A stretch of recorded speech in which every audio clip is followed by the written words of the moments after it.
राज्याचे मुख्यमंत्री माननीय देवेंद्र फडणवीसजी, उपमुख्यमंत्री माननीय एकनाथ शिंदेसाहेब, संसदीय कामकाज मंत्री चंद्रकांत दादा, अतुल सावेसाहेब, राणे साहेब, जयकुमार रावळजी, सर्व पत्रकार बंधू भगिनींनो, मी सुरुवातीलाच पत्रकार परिषदेच्या निमित्तानं आपल्या सगळ्यांचं स्वागत करतो. नेहमीच्या दरवर्षीच्या अर्थसंकल्पीय अधिवेशनामध्ये किंवा इतर पण ज्या काही पुरवणी मागण्याच्या अधिवेशनं असतात त्या प्रथेप्रमाणे कॅबिनेट आणि चहापानाचा कार्यक्रम झाल्यानंतर पत्रकार परिषद मुख्यमंत्री महोदय घेत असतात आणि साहजिकच आता उद्याच्या तारखेला 3 तारखेपासून आमचं अर्थसंकल्पीय अधिवेशन सुरू होत आहे.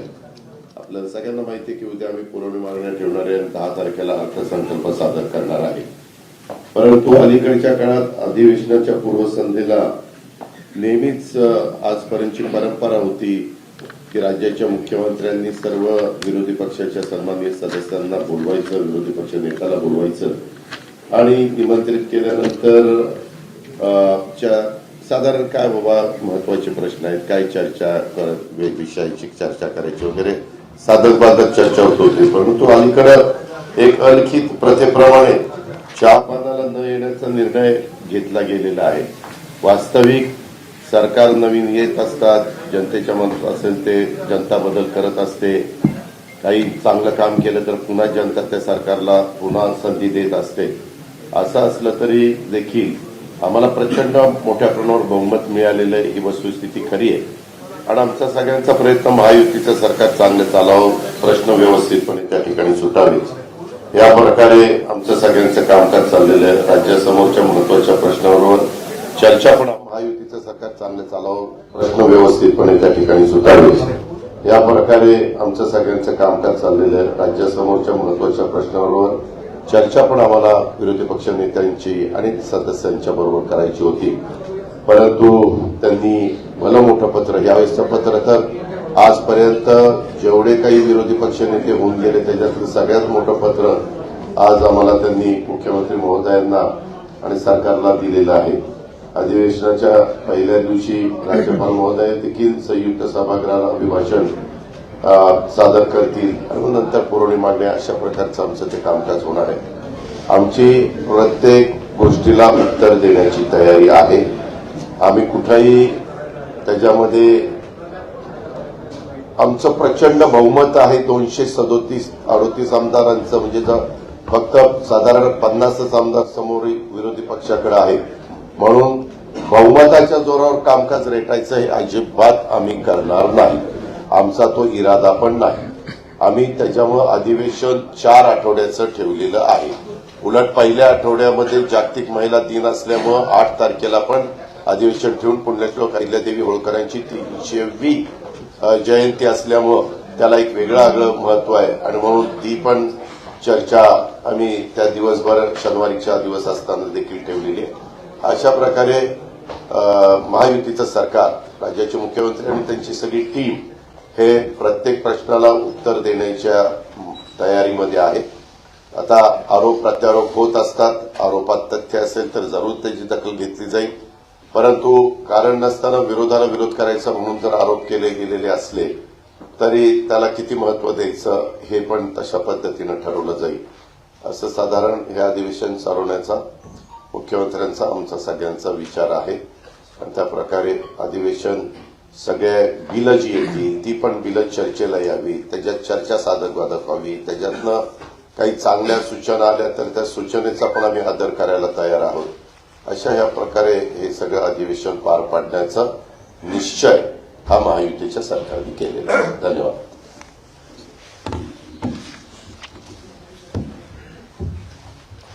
आजच्या पत्रकार परिषदेला उपस्थित राज्याचे मुख्यमंत्री देवेंद्र फडणवीसजी, आमचे उपमुख्यमंत्री अजितदादा, सर्व मंत्रिमंडळातील सहकारी आणि पत्रकार मित्रांनो, उद्यापासून अर्थसंकल्पीय अधिवेशनाला सुरुवात होती आहे आणि या सरकारचं हे महायुती सरकारचं दुसरं अधिवेशन आहे आणि त्यातला हा पहिला अर्थसंकल्प आहे.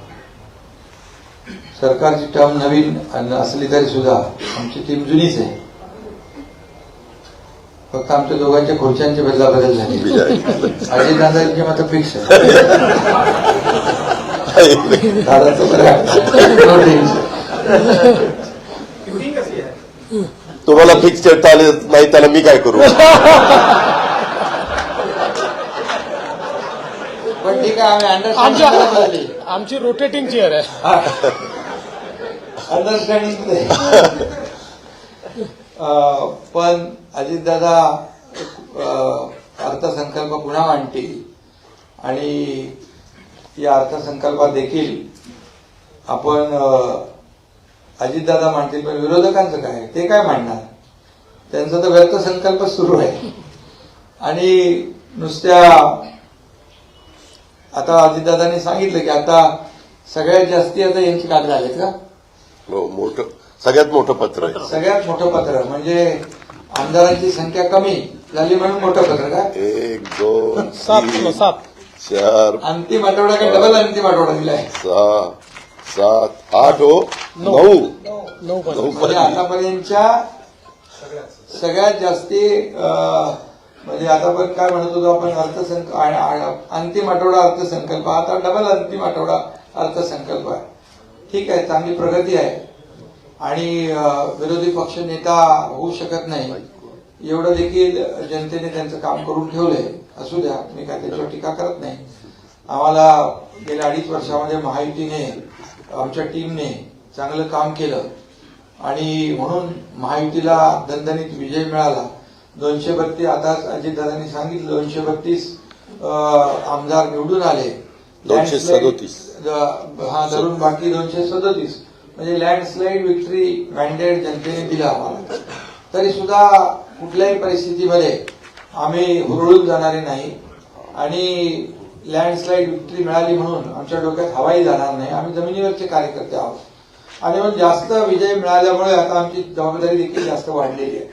त्यामुळे विरोधी पक्षाने या अधिवेशनामध्ये कामकाजामध्ये भाग घ्यावा, आपल्या महाराष्ट्रातले प्रश्न मांडावे, शेतकऱ्यांचे प्रश्न मांडावे, इतरही काही जे काही मतदारसंघातले प्रश्न मांडावे आणि खऱ्या अर्थाने राज्य सरकार जे काही चांगलं काम करते, चांगले निर्णय घेते, त्याला चांगलं म्हणण्याचा एक मोठेपणा दाखवतील की नाही माहित नाही, पण ठीक आहे, त्यांच्याकडून काय अपेक्षा करणार आपण. पण त्यांना एवढाच आनंद असतो गेल्या अधिवेशनात पण इतरही अधिवेशनामध्ये सभागृहामध्ये कमी आणि पायऱ्यांवर जास्त, आणि तुम्ही ते सगळं दाखवत असता, ते बॅनर बिनर घेतलेले. आणि त्यामुळे याच्यात माझं एवढंच त्यांना सांगणं आहे की हे अधिवेशन अर्थसंकल्पीय अधिवेशन आहे आणि अर्थसंकल्पीय अधिवेशन आहे. मिळालेला विजय आपल्या समोर आहे, लोकांनी दिलेलं मॅन्डेट आपल्या समोर आहे, लोकांनी आमच्या कामाची पोचपावती दिलेली आहे. देवेंद्रजी जो वेग आम्ही 2.5 वर्षात कामाचा गाठला, पल्ला गाठला, म्हणजे एकीकडे विकास प्रकल्पांना देखील आम्ही चालना दिली.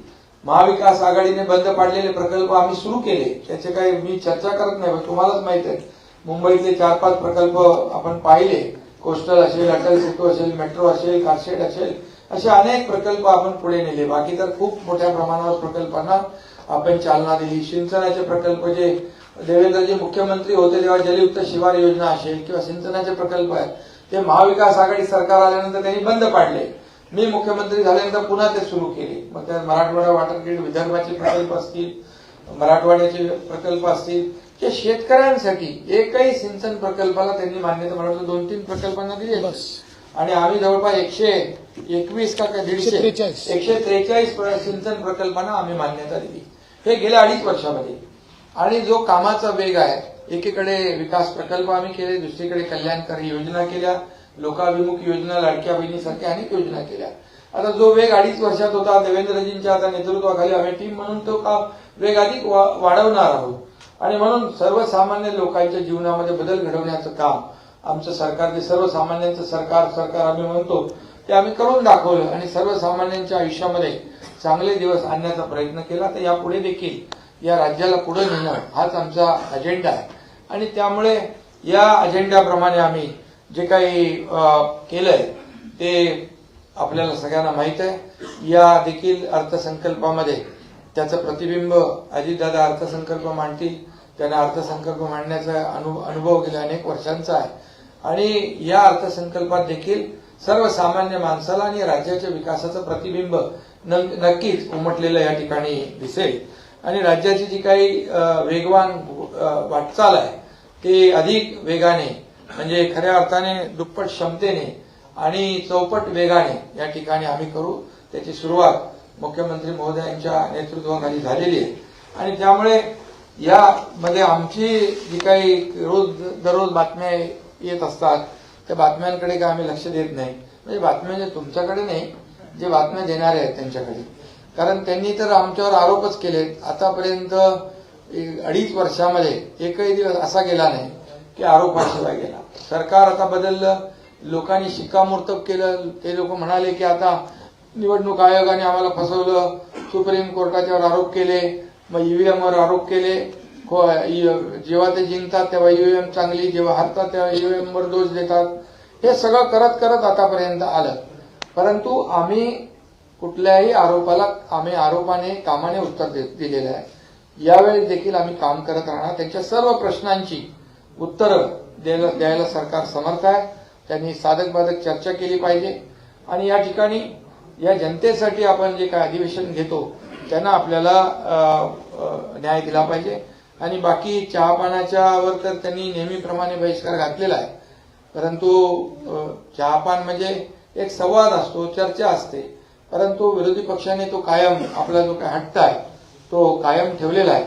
मुद्द्यांवर त्यांनी चर्चा करावी, काही प्रॉब्लेम नाही. परंतु सूड भावनेतून, द्वेष भावनेतून टीका केली तर त्याला देखील तसंच उत्तर दिलं जाईल. कारण शेवटी एक मर्यादा असते टॉलरेट करण्याची आणि प्रत्येकाची एक सहनशीलतेची क्षमता असते.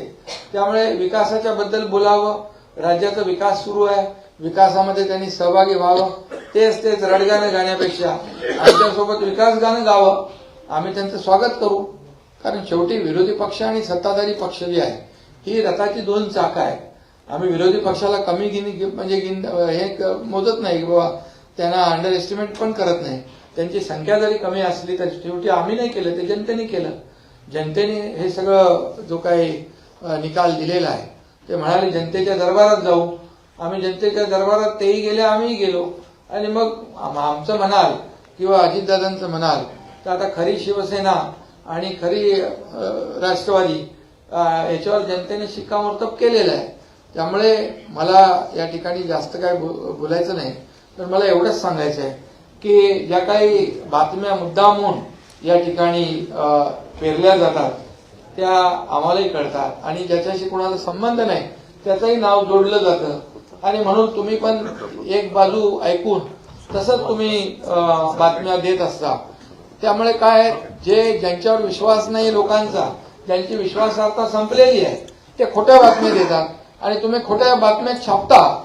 त्यामुळे खरं म्हणजे एक लोकशाहीमध्ये एक चौथा म्हणजे तुमचा खरं म्हणजे पत्रकारिता हा चौथा स्तंभ आहे आणि त्याच्यामुळे तुमच्यावरची देखील विश्वासार्हता कमी होऊ नये असं आमचं मत आहे.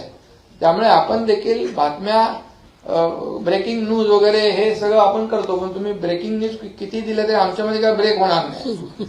त्यामुळे तेही होणार नाही. आणि कोल्ड वॉर कुठलं काय, कुठं आहे का काय? उन्हाळ्यामध्ये कुठं कोल्ड वॉर असतं? तिथे सगळं थंडा कुसकुस आहे आणि काही नाही आमच्यामध्ये काही बिलकुल. का आमचा अजेंडा काय? आमचा अजेंडा खुर्ची मिळवणं नाहीये. आमचा अजेंडा काही सत्ता मिळवणं किंवा स्वतःचा स्वार्थ साधणं नाहीये. आमचा अजेंडा ठरलेला आहे की या महाराष्ट्रातल्या जनतेला काय मिळालं पाहिजे. आम्हाला काय मिळालं यापेक्षा महाराष्ट्रातल्या जनतेला काय मिळालं हा मोठा विषय आहे. आणि त्यामुळे महाविकास आघाडी आणि महायुतीमध्ये हा मोठा फरक आहे. आणि त्यामुळे तुम्हाला आमची विनंती एवढीच आहे की थोडी शहानिशा करून आपण जर बातम्या दिल्या तर खूप त्याचा माणसामध्ये देखील आपली जी प्रतिमा आहे मीडियाची ती देखील चांगली राहील. कारण शेवटी ती एखादी बातमी दिल्यानंतर तुम्हाला परत ती दुसरी बातमी खरी बातमी छापायला लागते, खरी बातमी दाखवायला लागते. त्यामुळे एवढंच आमची विनंती आहे. आणि कुठं चुकलं तर तुम्ही सांगा ना बाबा इथं चूक आहे म्हणून. परंतु जे सरकारने केलेलं चांगलं काम आहे किंवा जे कोणी आरोप केलेत ते आरोप खरे आहेत की खोटे आहेत याची देखील थोडी शहानिशा आपण केली पाहिजे. आता आम्ही पण काही आमच्या दोघांवर खोट्या गुन्ह्यामध्ये नावं टाकायचं ते काय एक आपला कोण प्रवीण दरेकरनी ते दिलं होतं ना, व्हिडिओ आला होता, व्हिडिओ क्लिप, तर त्याची SIT लावलेली आहे आणि त्या चौकशीत बरंच काय बाहेर येत आहे. म्हणजे मोठ्या प्रमाणावर खळबळजनक काही गोष्टी आहेत त्याही येतील, पण आम्ही कधी म्हणालो का त्याच्या बाबतीमध्ये हे आलंय ते आलंय? येईल ना, त्याचा अहवाल आल्यानंतर आपल्याला कळेल आणि ते खरं असेल. आम्ही कुठलंही खोटं सूड भावनेने कुठलंही काम करणार नाही. सत्ता किती आमच्याकडे बहुमताची असली तरी सुद्धा कुणावरही सूड भावनेने द्वेषापोटी कुठल्याही आकसाने आकसबुद्धीने कुठलीही कारवाई आम्ही करणार नाही. आमचा तो तिघांचाही स्वभाव नाही आहे. आणि म्हणून फक्त एवढंच आहे की हे अधिवेशन जे आहे हे अधिवेशन अर्थसंकल्पीय अधिवेशन आहे. या महाराष्ट्रातल्या तमाम जनतेच्या दृष्टीने महत्वाचं आहे, कारण महाराष्ट्रातल्या तमाम जनतेने महायुतीला भरभरून एवढं दिलंय की आता आम्हाला त्यांना त्यांच्या ऋणातून उतराई व्हायचं आहे. त्यामुळे आम्हाला काम करायचं आहे आणि काम करण्यामध्ये विरोधी पक्ष जर आला सोबत सहकार्य केलं तर चांगलं आहे. त्यांचंही नाव होईल, त्यांच्याही मतदारसंघामध्ये न्याय मिळेल, या महाराष्ट्राला एक वेगळं चित्र पाहायला मिळेल. आता तरी म्हणजे संख्या आता कमी कमी कमी कमी होत आता कुठपर्यंत आले बघा. आता तरी आत्मपरीक्षण आणि आत्मचिंतन करावं, बस एवढंच मला सांगायचं होतं. धन्यवाद.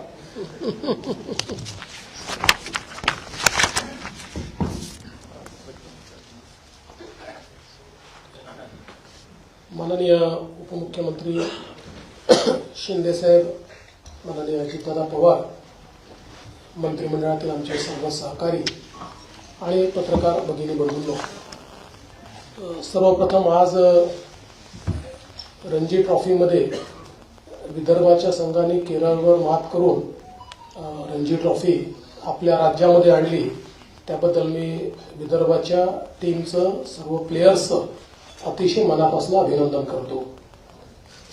राज्याचं अर्थसंकल्पीय अधिवेशन 3 ते 26 मार्च या दरम्यान या ठिकाणी आपण करणार आहोत आणि मला असं वाटतं की हे तसं नवीन सरकारचं एक प्रकारे पहिलंच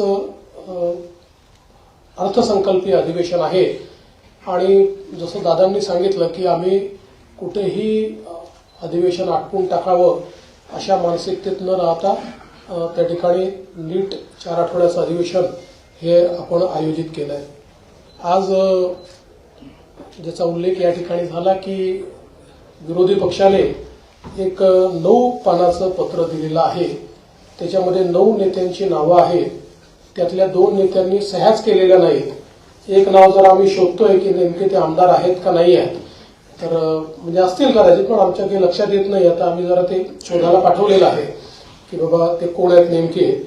आणि आपण बघितलं असेल की हम साथ साथ है अशी परिस्थिती काही तिथे दिसत नाही. हम आपके है कोण चालतीच परिस्थिती तिथे आहे, कारण काँग्रेस पोचलीच नाही. अर्थात जेवताना आली असं आम्हाला समजलं, पण वेळेवरपर्यंत काँग्रेस आली नाही.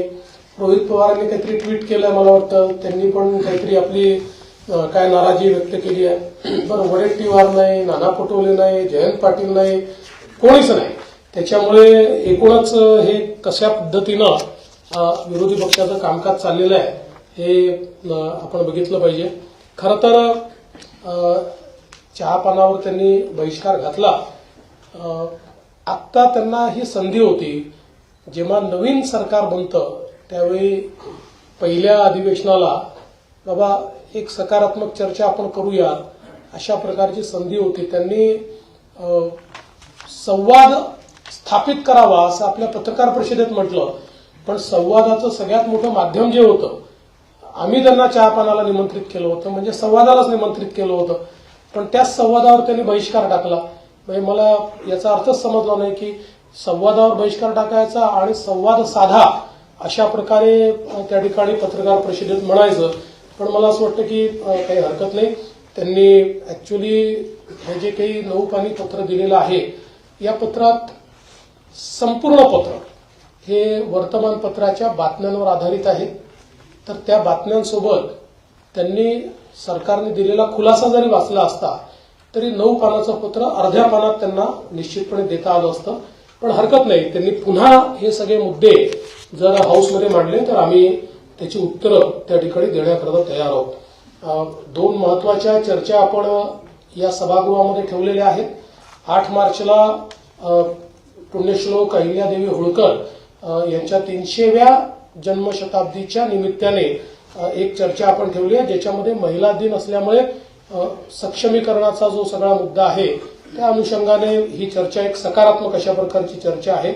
आणि भारतीय संविधानाचं अमृत महोत्सवी वर्ष असल्यामुळे आपण एक 2 दिवसाची चर्चा ही भारतीय संविधानाच्या अनुषंगाने कशा प्रकारे आपला विकास झाला आणि संविधानाने आपल्याला काय काय दिलं अशा प्रकारची एक सकारात्मक चर्चा व्हावी. म्हणजे ते लाल संविधान पकडून करतात तशा प्रकारची नाही, तर माझी अपेक्षा आहे की संविधान वाचून किंवा त्यातल्या तरतुदी समजून आमचा विरोधी पक्ष देखील त्याच्यावर एक चांगली सकारात्मक चर्चा करेल अशी माझी या ठिकाणी अपेक्षा आहे. खरं म्हणजे आत्ताच शिंदे साहेबांनी सांगितलं की अलीकडच्या काळामध्ये रोज मला एक स्थगितीची बातमी पाहायला मिळते आणि मी स्थगिती दिलेली आहे असं मला रोज ऐकायला मिळतं. मग मला विचारावं लागतं माझ्या ऑफिसला की आपण कधी दिली. मग ते म्हणतात की आपल्याकडे तर अशी फाईलच आली नाही. मग मला शोधून काढावं लागतं. अलीकडच्या काळामध्ये 2 गोष्टी माझ्या असं लक्षात आल्यात, मी तुम्हाला विनम्रपूर्वक सांगू इच्छितो. एक, आमच्याकडे कुठल्याही आमदारांनी निवेदन दिल्यानंतर त्यांनी काही मागणी केली असेल किंवा एखादा आरोप जरी केला असेल तरी त्याच्यावर आपण तपासून कारवाई करावी किंवा माहिती द्यावी असं लिहितो. आपण कधीच इग्नोर करत नाही. असं पत्र गेलं म्हणजे चौकशी सुरू झाली, असं पत्र गेलं म्हणजे आता त्याच्यावर स्थगिती आली, अशा प्रकारच्या बातम्या करणं हे थोडं बाळबोध आहे असं नसतं. कारण कुठल्याही वेळेस आपल्याला कारवाई करायची असेल किंवा स्थगिती द्यायची असेल दुसरी बाजू आल्याशिवाय आपण अशा प्रकारे कधीच करत नाही. आता कालचा आरोग्य विभागातला जो विषय आहे हा विषय देखील आपण समजून घेतला पाहिजे की या संदर्भात आरोग्य विभागाच्या संदर्भात जे काही केंद्र सरकारने आपल्याला पैसे दिले होते त्या पैशामध्ये आपण जी काही कामं सुचवली त्या कामांमध्ये आपण 9% पैसा हा कॅपिटल एक्सपेंडिचरवर खर्च केला होता आणि केंद्राचं म्हणणं होतं तो 5% केला पाहिजे. म्हणून केंद्राने आपल्याला कळवलं की तुम्ही प्रायोरिटाईज करून 9%च्या ऐवजी 5% करा. त्यानुसार संबंधित खात्याच्या मंत्र्यांनी आणि सचिवांनी ही माहिती मागवली की आता कुठली कुठली कामं घेतल्यात त्यातली काय प्रायोरिटी ठरवायची. त्यामुळे ही फाईल कधी माझ्याकडे आली नाही, मी त्याच्यावर कधी बघितलंही नाही आणि मी त्याच्यावर कुठली स्थगिती दिली नाही. तर मला असं वाटतं की जिथे एखादी चूक होते असं लक्षात आलं तर मी स्थगिती निश्चितपणे देईल आणि त्याच्यामध्ये आवश्यकता पडली तर समजा खातं शिंदे साहेबांच्या शिवसेनेचं असेल त्यांच्याशी चर्चा करीन किंवा दादांकडचं असेल तर त्यांच्याशी चर्चा करीन. पण मला असं वाटतं की एक वातावरण जे तयार करण्यात येत आहे की बाबा काहीतरी इथे ओढताण चाललेली आहे, वन अपमॅनशिप करणं चाललेलं आहे आणि आता मुख्यमंत्री कुठेतरी शिंदे साहेबांनी सुरू केलेल्या गोष्टी कशा बंद करता येतील किंवा कुठेतरी कट टू साईज कसं करता येईल.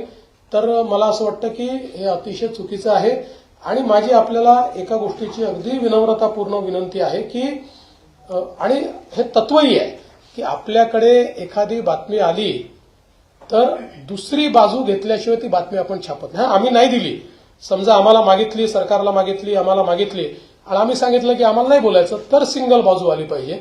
पण अन्यथा हे तत्वच आहे की दुसऱ्या बाजूसहित आपण ते मांडलं पाहिजे. आता उदाहरणादाखल या ठिकाणी मला असं वाटतं अनेक वेगवेगळ्या प्रकारच्या बातम्या आल्या. आता एक नंबर प्लेटवाली एक बातमी खूप मोठ्या प्रमाणात चाललेली आहे.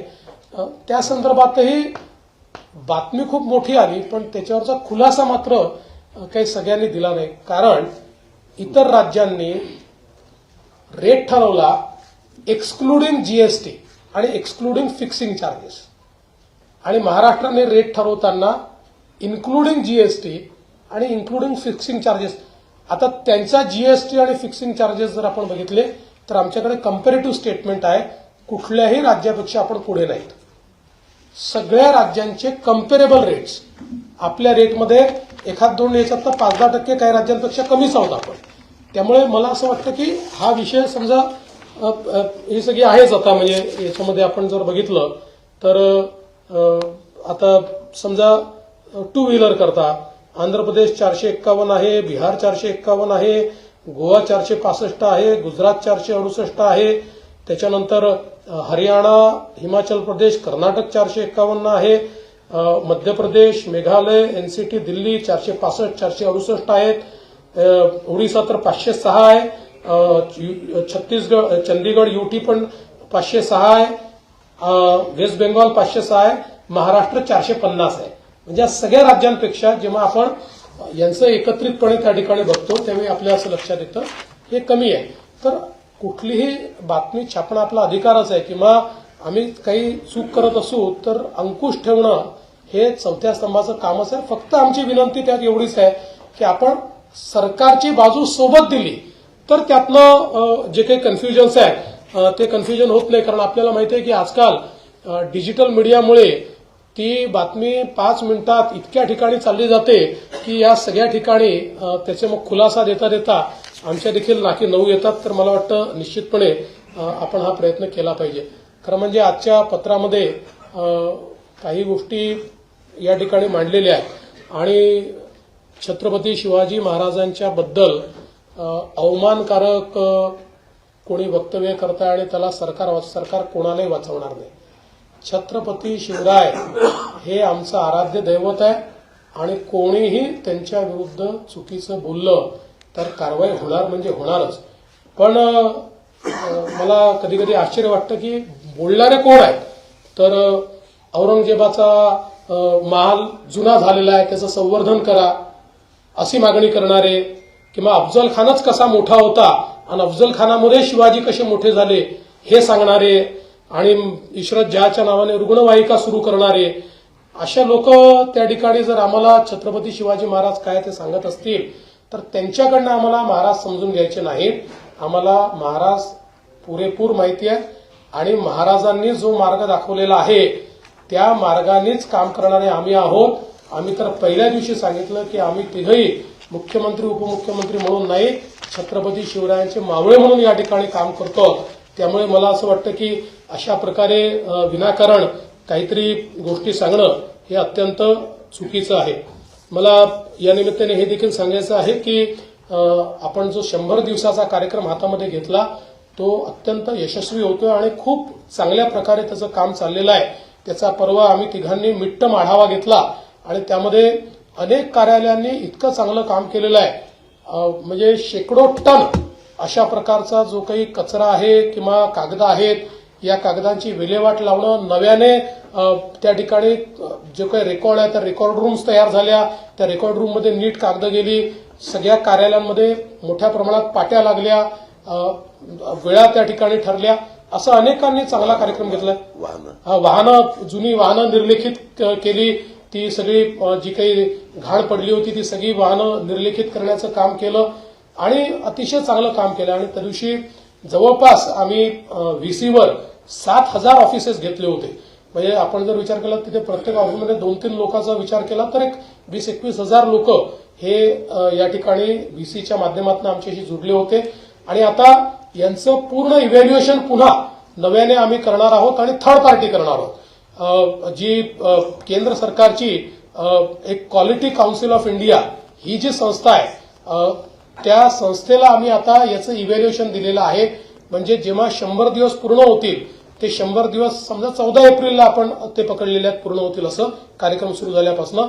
त्यानंतर 15 दिवस तालुका स्तरापासून राज्य स्तरापर्यंत कशा प्रकारे कुठल्या ऑफिसनी काय काम केलेलं आहे, 100 दिवसाचं टार्गेट हे कोणी कोणी अचीव्ह केलंय किंवा कशा प्रकारचं काम केलंय याचं क्वालिटी काउन्सिल ऑफ इंडिया पूर्ण त्याचं एक प्रकारे इव्हॅल्युएशन करेल आणि त्यातनं मग कोणी उत्तम काम केलेलं आहे. आणि आम्ही असे ठरवलेलं आहे की एक बेंचमार्क मार्क्स आम्ही ठरवणार आहोत. त्या बेंचमार्क मार्क्सच्या खाली जे असतील ते मात्र निगेटिव्ह इंडेक्समध्ये आम्ही घेणार आहोत की हे नॉन परफॉर्मिंग ऍसेट्स आहेत. अशा प्रकारे आम्ही त्यांचा नामाभिमान त्या ठिकाणी करणार आहोत. त्यामुळे मला असं वाटतं की एक अतिशय चांगलं हा जो विषय आहे हा आपण निश्चितपणे केलेला आहे.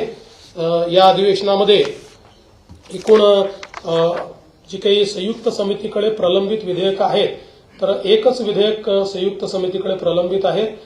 विधानसभेत एक विधेयक प्रलंबित आहे आणि नवीन आतापर्यंत 5 विधेयकं ही आपण त्या ठिकाणी प्रस्तावित केलेली आहेत, ज्याच्यामध्ये महाराष्ट्र जमीन महसूल संहिता आहे, महाराष्ट्र हॉटेल उपहारगृहे असे एक त्या ठिकाणी आहे, महाराष्ट्र विनियोजन विधेयक आहे, पुरवणी विनियोजन विधेयक आहे आणि महाराष्ट्र महामार्ग सुधारणा विधेयक आहे. अर्थात दरम्यानच्या काळात अजून काही विधेयकं ही त्या ठिकाणी येतील. सगळ्या विधेयकांवर योग्य अशा प्रकारची चर्चा करण्याची आमची तयारी आहे आणि सभागृहामध्ये जास्तीत जास्त चर्चा झाली पाहिजे अशा प्रकारचा आमचा प्रयत्न असेल. आणि त्यासोबत आम्ही माननीय अध्यक्षांनाही विनंती करणार आहोत आणि प्रतोदांनाही विनंती करणार आहोत की जे नवीन सदस्य निवडून आलेले आहेत त्यांना देखील संधी जास्तीत जास्त मिळाली पाहिजे, जेणेकरून त्यांच्या मतदारसंघातल्या गोष्टी त्यांना मांडता आल्या पाहिजे.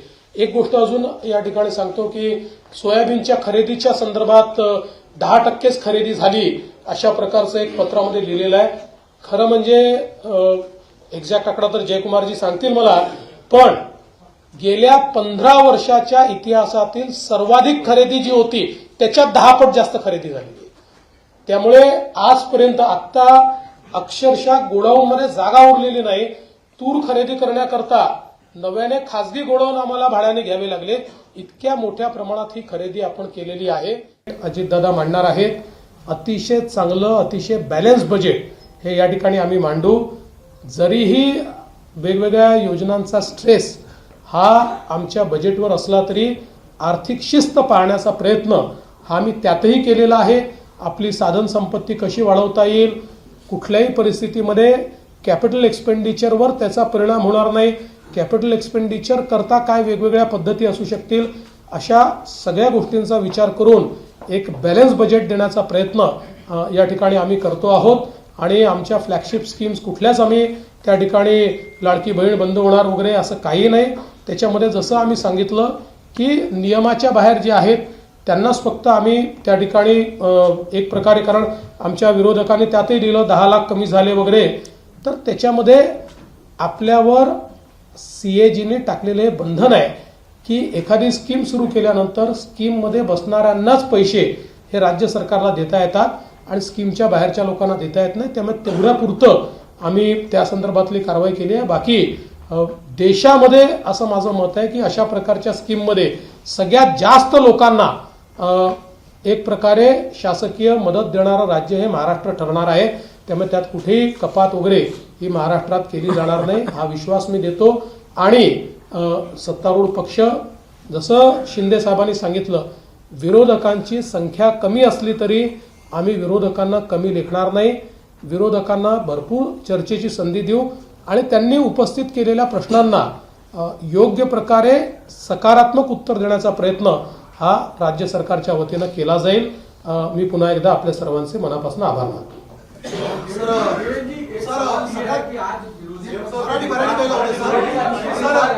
आपके ऊपर अलग अलग तरीके के सवाल पूछ रहे थे, लेकिन उनके भीतर जो बड़े नेता थे वो सभी वहां से गायब थे.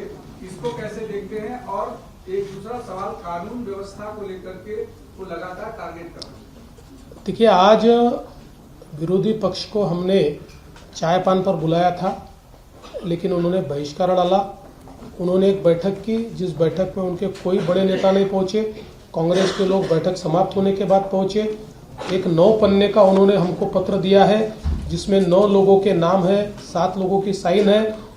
और उस पत्र में ऐसे मुद्दे उन्होंने उठाए हैं कि जो केवल उन्होंने प्रेस में से लिए हुए मुद्दे हैं. अगर हमने दिए हुए उसके जवाब वो देख लेते तो शायद आधे पन्ने का भी वो लेटर हमको नहीं दे पाते. लेकिन फिर भी उन्होंने इन विषयों को सभागृह में भी उठाया, तो हम निश्चित रूप से उसके ऊपर पूर्ण रूप से जवाब देंगे. साथ साथ जिस प्रकार से अलग अलग चर्चाएं आपने कहा जो चल रही है, तो उसका भी अभी अभी मैंने जवाब दिया हुआ है कि हमारे सत्तारूढ़ पक्ष में हम लोग सब साथ में मिलकर काम कर रहे हैं. और किसी चीज़ को स्टे कर दिया और सीएम ने उसको रोक दिया, इस प्रकार की जो बातें ये बिल्कुल गलत है. ये अफवाहें भी है. और हमारी तो सभी को हमारा निवेदन है कि कोई भी खबर देते समय ये तत्व भी जो खबरों का है कि सामने वाले की, यानी जिसके खिलाफ खबर जा रही है, उनकी भी क्या साइड है, उस साइड को साथ में देना. लेकिन मैं ऐसा मानता हूँ कि अनफॉर्चुनेटली उसका पालन नहीं हुआ है, तो आगे उसका भी पालन होगा तो इस प्रकार की चीज़ें जो है सामने नहीं आएगी। कानून व्यवस्था पर भी जितने चर्चा वो करना चाहते हैं उतनी चर्चा निश्चित रूप से वो करें। मैं तो ऐसा मानता हूँ कि कानून व्यवस्था की चर्चा के कारण उसका फायदा ये होता है कि पुलिस विभाग में भी एक प्रकार से उससे दक्षता ज़्यादा पुलिस विभाग की बढ़ती है।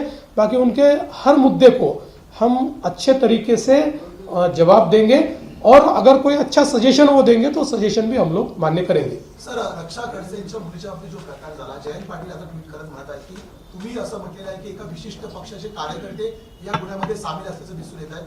थेट आव्हान दिले की अशा पक्षाचं नाव तुम्ही जाहीर करावं। असं आहे की या संदर्भात रक्षाताईंशी माझं बोलणं झालं। रक्षाताईंनी मला काही माहिती दिली, त्या माहितीच्या आधारावर मी या ठिकाणी बोललेलो आहे आणि मला असं वाटतं की आता त्या प्रकरणामध्ये कारवाई केलेली आहे आणि कुठल्याही नेत्याने त्या ठिकाणी कारवाई करू नका असं म्हटलेलं नाही। मला असं वाटतं अत्यंत दुर्दैवी घटना आहे आणि अशा प्रकारे हा जो काही प्रकार आहे या प्रकाराला आम्ही टॉलरेट करणार नाही। कोणीही असलं तरी त्याच्यावर कारवाई ऑलरेडी केली आहे आणि कारवाई करणारच।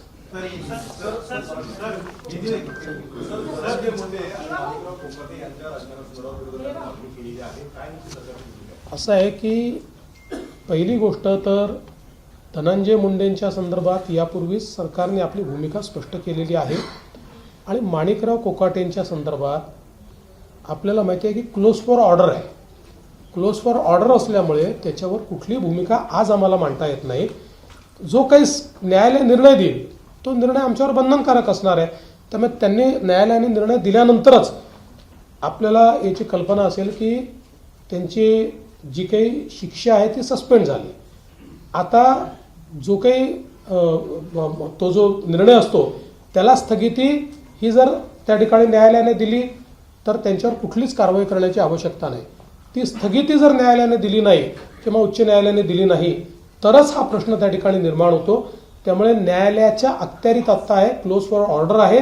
न्यायालयाचा निर्णय आल्यानंतर यावर उचित कारवाई ही केली जाईल। पण सर, अण्णा हजारे ज्या प्रकारे प्रश्न उपस्थित केलेला आहे की नैतिकतेच्या आधारावरती या दोन्ही मंत्र्यांनी राजीनामे देणे तुर्तास गरजेचं होतं। जर त्यांच्यावरचे आरोप सिद्ध झाले नाही तर पुन्हा सरकारमध्ये घेण्याची संधी त्यांच्यासमोर उपलब्ध। बघा, असं आहे की पहिल्यांदा तर अण्णा हजारेंची आम्ही त्या ठिकाणी सन्मानच करतो आणि अनेक वेळा अशा प्रकारच्या प्रश्नामध्ये राजीनामा द्यावा की नाही द्यावा असे अनेक मुद्दे त्या ठिकाणी उपस्थित होतात।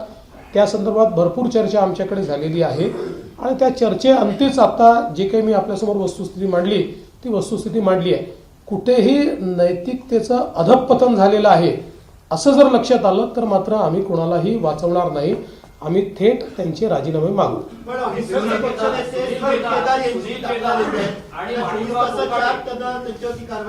त्याचं कारण असं आहे की सुनील केदारांच्या संदर्भात कोर्टाने त्यांचं जी शिक्षा आहे त्याला जी म्हणजे त्याचा निर्णय आहे त्याला त्याला स्थगिती द्यायला नकार दिला। तो नकार दिल्यामुळे तशा प्रकारची कारवाई करणं गरजेचंच होतं। ती काही एका दिवसात झालेली केस नाही, जवळपास महिनाभर ती केस चालली आणि त्याच्यानंतर तो निर्णय झालेला आहे। आदित्य ठाकरेंनी आज MMRDच्या संदर्भात जो प्रश्न उपस्थित केला प्रेसमध्ये, ते खातं तुमच्याकडे तर 5 तारखेला आंतरराष्ट्रीय स्तराची संस्था यावेळेस उपस्थित होतात की या प्रोजेक्टमध्ये मोठ्या प्रमाणामध्ये लाच मागितली जाते। तुमच्या या संदर्भात काय आहे? पहिली गोष्ट तर त्यांचं पत्र जर आपण बघितलं तर त्या पत्रामध्ये कुठेही त्यांनी आम्हाला लाच मागितली जाते आहे असं म्हटलेलं नाही। हा, पण त्यांनी काही मुद्दे निश्चितपणे उपस्थित केलेले आहेत। त्या मुद्द्यांच्या संदर्भात आपले माननीय उपमुख्यमंत्री जे खात्याचे मंत्री देखील आहेत यांनी एक चौकशी त्या ठिकाणी करण्याचा निर्णय घेतलेला आहे। असीम गुप्ता जे ॲडिशनल चीफ सेक्रेटरी आहेत त्यांना या संदर्भात सुनावणी घ्यायला सांगितलेलं आहे। दोन्ही बाजूंची सुनावणी ऐकून मग त्यांचा रिपोर्ट ते आमच्याकडे सादर करतील आणि त्याच्यावर आम्ही निर्णय करू। साधारणपणे खात्याशी जी आम्ही चर्चा केली किंवा MMRDAशी चर्चा केली तर MMRDAचं म्हणणं असं आहे की इतके दिवस हे सगळं चाललेलं आहे, समजा असं ते म्हणतात, तर त्यांनी कधीच आम्हाला पत्र का दिलं नाही किंवा त्यांनी कधीच याच्यावर ऑब्जेक्शन का उपस्थित केलं नाही। तर आणि MMRDAचं म्हणणं असं आहे की काही कामांमध्ये ते लॅगिंग होते आणि त्यावर आम्ही ज्यावेळेस आक्षेप घेतला त्यावेळेस अशा प्रकारचं पत्र आलेलं आहे. दोघांच्या आपल्या बाजू असतील, त्या बाजू ऐकून त्याच्यावर आम्ही निर्णय करणार आहोत. एक गोष्ट आम्ही तिघेही तुम्हाला स्पष्टपणे सांगतो की पारदर्शितेशी कुठेही कॉम्प्रोमाइज आम्ही करणार नाही, पण दोन्ही बाजू जर समजून घेतल्या नाहीत तर मला असं वाटतं की ते काही योग्य होणार नाही आणि म्हणून अशा प्रकारचे निर्देश दिलेले आहेत. ॲडिशनल चीफ सेक्रेटरी त्यावर उचित निर्णय करतील. 27 फेब्रुवारीला आता पत्र दिले त्यांनी. हो, त्यांनी आता 27 फेब्रुवारीला देखील तुम्ही सांगा 27 फेब्रुवारीला त्यांनी आणखी एक पत्र दिलं आहे, प्रेस रिलीज केली आहे की त्यामध्ये त्यांच्या पत्रात किंवा त्यांच्या जे काही त्यांनी पत्रव्यवहार केला त्या भ्रष्टाचार किंवा आर्थिक देवाणघेवाणीचा कोणताही उल्लेख नाही. त्यामुळे तुम्ही तर ते छापून झाले, म्हणजे तुमची बातमी देखील त्यांनी खोटी ठरवली. त्यामुळे तुम्ही जर अगोदरच त्यांना पडताळून घेतलं असतं ते झालं नसतं. त्यामुळे त्यांचं हे पत्र आहे आणि शेवटी बघा ती फ्रान्स कंपनी आहे, त्याचा आम्ही शेवटी आदर करणार. परदेशी कंपनी आहे, परदेशी गुंतवणूक आली पाहिजे त्यासाठी सगळ्या गोष्टी. परंतु जे आता आम्ही त्यांनी जे म्हटलंच नाही ते सगळं मीडियामध्ये आलं असं त्यांनीच पत्र दिलं आहे. त्यांनी 2 पत्र, एक तर पत्र एक विदाऊट सहीचं दिलं होतं, दुसरं पत्र सहीचं दिलं. बरं त्यांनी न्याय कुणाकडे मागायला पाहिजे? मुख्यमंत्र्यांकडे मागायला पाहिजे, नगर विकास मंत्री MMRDA मंत्री माझ्याकडे मागितलं पाहिजे. त्यांनी थेट कुणाला पत्र दिलं? आपले रेसिडेंट कमिशनर दिल्ली त्यांना दिलं. तर त्यामुळे त्यांच्या जेव्हा लक्षात आलं की चूक लक्षात आल्यानंतर त्यांनी 27 फेब्रुवारीला आता पत्र एक दिलंय. ते तुम्ही आता तुमच्या मीडियात दाखवलं पाहिजे. आणि एक गोष्ट मी या ठिकाणी सांगू इच्छितो की जसं शिंदे साहेबांनी सांगितलं, अशा प्रकारच्या ज्या परदेशी कंपन्या आहेत त्यांना योग्य वागणूक मिळाली पाहिजे हा आमचा आग्रहच आहे. त्यामुळे त्यांच्या म्हणण्यामध्ये कुठेही जर आमच्याकडनं काही दोष असेल तर तो दूर करायला आम्ही तयार आहोत, पण त्यांच्याकडचे जे दोष आहेत त्यांना दूर करावे लागतील. असेल किंवा तुम्ही यापूर्वीचा उल्लेख केला स्वतःहून की दोघांमध्ये कोल्ड वॉर सुरू असल्याचं सातत्याने भासवलं जात आहे. पुन्हा एकदा हा नरेटिव्ह सेट केला जातो का विरोधकांकडून? सरकार कुठेतरी टॅकल करण्यात अपयशी पडतोय का? बघा, एक गोष्ट मी सांगू का, विरोधकांशी आम्ही लढू शकतो, आम्ही त्यांना चारी मुंड्यात चित करू शकतो. आम्ही मीडियाशी लढू शकत नाही. मीडियात ताकद आहे आम्हाला चारी मुंड्यात चित करायची. त्याच्यामुळे रोज कोणीतरी एक वेगळी बातमी लावल्यानंतर आम्ही करायचं काय? म्हणजे शेवटी आम्ही उत्तरं देतो, त्याच्यावर आम्ही खुलासा देतो, दुसऱ्या दिवशी परत कोणीतरी. म्हणजे मला तर कधी कधी आश्चर्य वाटतं की विभागीय आयुक्तांनी एखादी गोष्ट स्टे केल्यानंतरही फडणवीसांचा शिंदेंना दणका. न फडणवीसांना माहिती, न शिंदेंना माहिती, न त्यांच्या लेवलला, न यांच्या लेवलला. जरा थोडं मला वाटतं की म्हणजे तुम्ही विरोधकांची भूमिका पार पाडू नका. तुम्ही भूमिका जी आहे ती अंकुश आमच्यावर राहील अशी भूमिका पार पाडा. जेव्हा यांची बातमी ऐकतो मी, जेव्हा यांची बातमी जेव्हा वाचतो, ऐकतो, बघतो, तेव्हा मी यांना फोन करतो. बोला ती फाईलच माझ्याकडे आली नाही, आता काय करायचं? आता वॉर एकदम कोल्ड आहे, देर इज नो वॉर. आणि तुम्ही एक लक्षात ठेवा, ज्यांनी एकनाथरावांना मला इतके वर्ष बघितलेलं आहे त्यांना हे लक्षात आलं पाहिजे की आम्ही आतल्यात काय करतो. लक्षात ठेवा. आधी लोकप्रिय घोषणा झाल्या, त्याच्यानंतर आता बहुमतात सत्तेत आला. अनेक कॉन्ट्रॅक्टर्सची बरीच बिलं थकली आहेत, त्या वारंवार बातम्या येतात.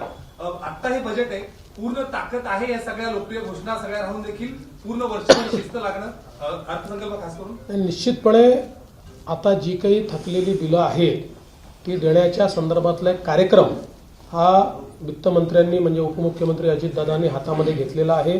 त्याची सुरुवात देखील झालेली आहे. म्हणजे PWD विभाग असेल, वॉटर सप्लाय विभाग असेल, सगळ्यांचे बिलांचं 10% पैसे ऑलरेडी रिलीज केलेले आहेत.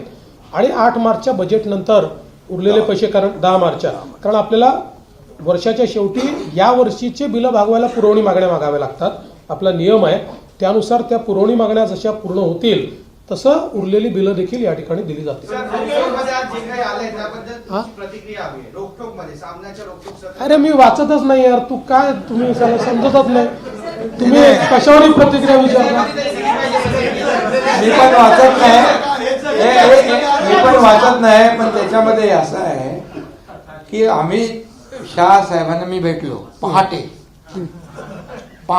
आता अमित भाई आमचे एनडीएचे नेते, महायुतीचे नेते आहेत, ते लपून छपून भेटायचं कारण काय?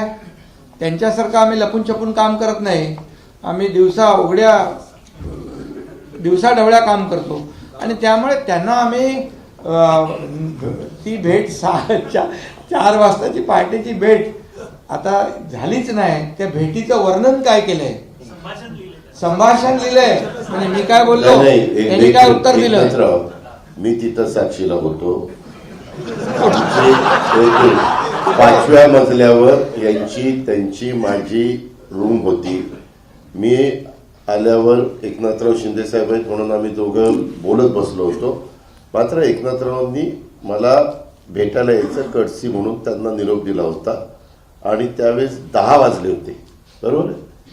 सकाळचे 10 आणि तिथं ते गेले, ते भेटले, बुके दिला आणि लगेच आम्ही सगळे खाली त्या कॉन्फरन्सला 4 राज्यांच्या गेलो. आणि ही वस्तुस्थिती आहे. आणि त्यावेळेस मी पण होतो. नाही, आता काही लोकांना दिव्य दृष्टी झालेली आहे. महाभारताचं संभाषण दिव्य दृष्टी. तिकडे संजय आणि धृतराष्ट्र होते. पूर्वी ते काळा पहाड वगैरे असे ते जे हे यायचे ना, काय आपले पुस्तकं, तशी आता परिस्थिती झाली आहे रोज. पण मी एक सांगतो, सलीम जावेदची आता यांची कॉम्पिटिशन चाललेली आहे 100%. एवढ्या स्टोऱ्या मॅन्युफॅक्चर जे करतात ते नाही. त्याच्यामध्ये काय आहे, सवाल जबाब दिलाय. आता मला नंतर सांगितलं कोणी सवाल, म्हणजे मी म्हणजे आता त्या पराभवामुळे त्यांचा केमिकल लोचा झालाय, दुसरं काय झालेलं नाही ना. आणि संजयनी धृतराष्ट्राने कौरवांची वाट लावली ते तुम्हाला माहित आहे. आणि आता इथं असलेले दूरदृष्टीवाले कुणाची वाट लावतात तेही माहित आहे.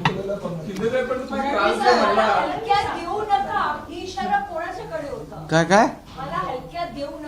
अरे बाबा, मी त्याच्यावर खुलासा केला. अजितदादा होते तिकडे. 1 मिनिट मी तुम्हाला सांगतो. नाही तुम्ही बघा, असं आहे, आम्ही तर हलक्यात घेतच नाही की नाही त्यांना. मग घेण्याचा प्रयत्न कोण करतात? त्यांना आहे तो डायलॉग. मी तर त्यांना सगळ्या जाहीरपणे सांगतो ना. मी काय थोडं लपून नाही. मी हलक्यात घेऊ नका. ज्यांनी हलक्यात घेतलं त्यांचा टांगापलटी करून आलोय. काल म्हणाला की माझ्या बदनामीची मोहीम चालू आहे, मग ती कुणाकडून चालू आहे? नेमकी विरोधकांकडून चालू आहे असं तुम्हाला वाटतं, मीडियाकडून चालू आहे की सत्ताधाऱ्यांच्या कोणी सामील आहेत? अरे बाबा, आताच मी तुम्हाला सांगितलं ना, मी म्हणजे दिवसा रात्री उठता बसता जळी स्थळी पाशानी काशानी काय म्हणतो त्याला, एकनाथ शिंदेच दिसतो. आणि कुणाकडून म्हणजे आता काय रोकटोक मध्ये काय आलंय?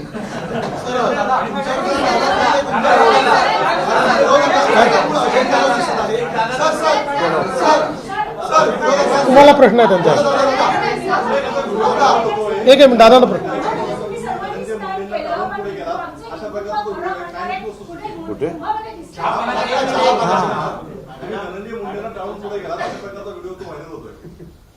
व्हिडिओ व्हायरल होतो?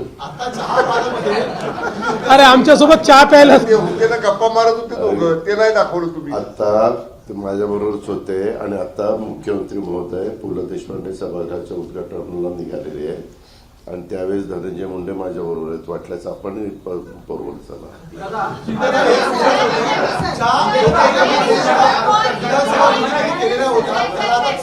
प्रयत्न होतोय असं विरोधक सातत्याने म्हणतात आणि त्याचे पडसाद अर्थसंकल्पात असं सुद्धा त्यांचं म्हणणं आहे. हे विरोधकांचं स्वगत आहे. स्वगताला उत्तर देता येत नाही. चला. एबीपी माझा, उघडा डोळे बघा नीट.